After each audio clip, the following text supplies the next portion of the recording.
formalities out the way, I like to open up at Psalms 94. Let's start at 16, priest. Psalms 94 and 16. Because God like to pose this question. And who he poses this question to? Hey, before we get that, priest, before we get that, this is who he posing the question to.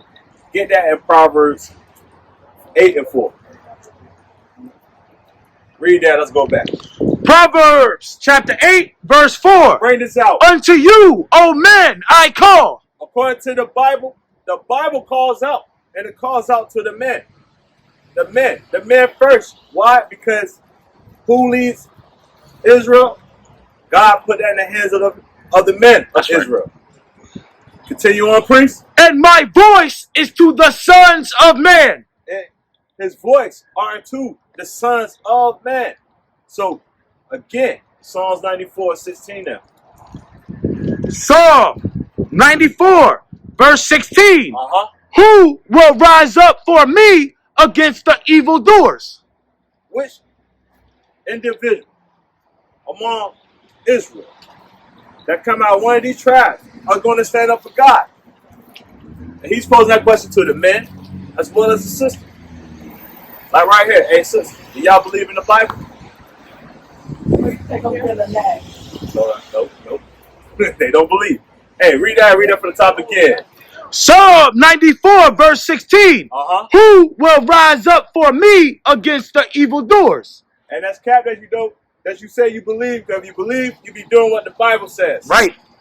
But read that again. Because who says this? Who will rise up for me against the evildoers? Who are going to rise up against the evildoers? The evildoers that we see out here. Who's going to rise up? Continue on, priest. Or who will stand up for me against the workers of iniquity? And who's going to stand up for God against the workers? Those that work iniquity. You know, those that cause sin. Because iniquity is sin. God is posing that question. He's posing that question unto the man. Because again, until the Son of Man, his voice go out. His voice go out. And you know, when it comes to the Son of Man and his voice go out, you know what we're supposed to do? We're supposed to hearken to. We're supposed to take heed. And you know, when it goes to you taking heed, let's get that real quick. Surah 32 and 24. You taking heed goes until you believe it. Son of Man, you Israelite man, you so-called blacks, Latinos, and Native American. Because we have to come back to keeping God's laws, statutes, and commandments. If we want to get out of this condition that we are in. And the condition that we are in the state of oppression. Yep. We are being oppressed. But I digress, priest. Call it and read it for me, bro. Surah 32, verse 24. Bring this out. He that believeth in the Lord taketh heed to the commandment. That's why we out here asking people, do they really believe in the Bible? Do you believe in the Bible? Do you believe? Because if you believe in the Bible, read that again, priest. He that believeth in the Lord taketh heed to the commandment. This is what it means to believe. Because one, for you to say you believe in the Lord, you would have to take heed to his commandments. You would have to be doing his commandments. You would have to studying, paying close attention. Yep. Applying God's commandments if you going around claiming that you believe. Continue on, priest. And he that trusteth in him shall fare never the worse. Yeah. And that individual that trusts in the Lord, that take heed to the commandments, like the commandment that says that man should not wear a woman apparel or a woman attire. Vice versa. Women should not wear man attire. Right. Surah 15, verse 10. For praise shall be uttered in wisdom, and the Lord will prosper it. Hey, unto man, the voice go out. The voice of the Lord. The voice of the Lord goes out. But read that again, priest. For praise shall be uttered in wisdom, and the Lord will prosper it. Yeah.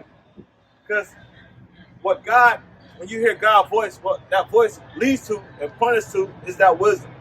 And that wisdom comes to what? It comes through that reproach, that correction, to get us right, and get us in order. And how is applying God's law? Praise come from that. Continue on, priest. Verse 11. Say not thou, it is through the Lord that I fell away. Hey, but our people, this is what they say. It's because of the Lord they fell away. But don't say that. Because believe it or not, it's because of our lust. While we went away. Continue on, priest. For thou oughtest not to do the things that he hateth. Yeah. The Lord, he commanded us not to do the things that he hates. That he hates. And they're going to explain what he hates. Continue on, priest. Say not thou, he hath caused me to err. Yeah, say that God. Please don't say God caused you to sin. Because you know God don't tempt men.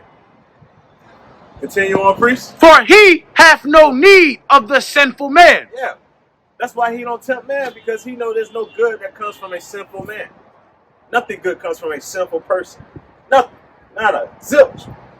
Continue on, priest. The Lord hateth all abomination. Yeah. The Lord hate all abomination. That means he hates the worker that does the abominable works. Continue on, priest. And they that fear God, And they that fear God, what they do? love it not. They don't love to do what's abominable. They don't love that right there. So they hate it too. So they hate it. Thank you, priest. So they hate it too. Hey, so now, let's go into... Matter of fact, yeah, let's go into the Sabbath.